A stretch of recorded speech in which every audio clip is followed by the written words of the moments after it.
Hello everybody, my name is Maurice McBride. Welcome to my basement. My topic from a research paper was COVID-19 lockdowns and the impact on children. Due to extensive measures governments have taken for the sake of public health, children's health has been adversely affected by COVID-19. From prolonged isolation causes a mental toll, virtual classrooms lead to mental illness, and also a change in their lifestyle to being more sedentary within the home during lockdowns changes their lives for the worse. The total ramification of isolating children for long durations is unclear. What is clear is that children in isolation for long periods of time is a direct reason for the decline of their mental health. Fear and anxiety for a prolonged time indicates a mild to moderate increase that can lead to a mental illness. It is found in isolation there are levels of depression, anxiety, fear, anger, negativity, irritability, and sedentary behaviors are increased in various ways due to isolation. However, in some studies, children and adolescents reported benefits from home confinement, such as spending time with their family and school closure, relieved them of academic stressors, which obviously had a positive effect on their life satisfaction. So it's not all bad, but one thing is clear is that the number one factor in keeping kids' health well is parents. Parents must practice with their kids good mental hygiene, communicate with them, be active with them and engaged, and that can mitigate some of these effects.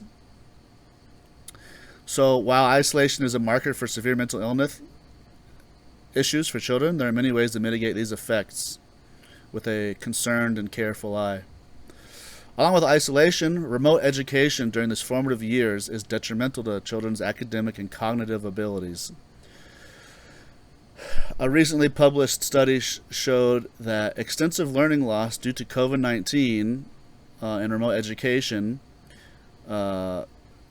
has children losing basic skills. This shift to the virtual world has stymied education, and for every term spent online, progress in both reading and math is behind by 2 months.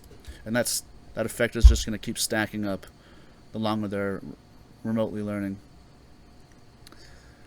There's also the screen time issue, being in front of the screen and those effects on kids. Screen time affects kids' ability to fall asleep. It tricks their brain and their circadian rhythm. It also affects their posture. They can have weight gain from being sedentary, and a loss of cognitive ability.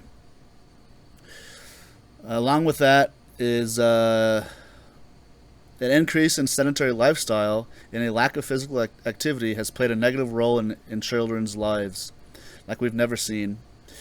This has increased the incidences of weight gain and obesity, as well as led to cardiovascular and metabolic diseases in adulthood.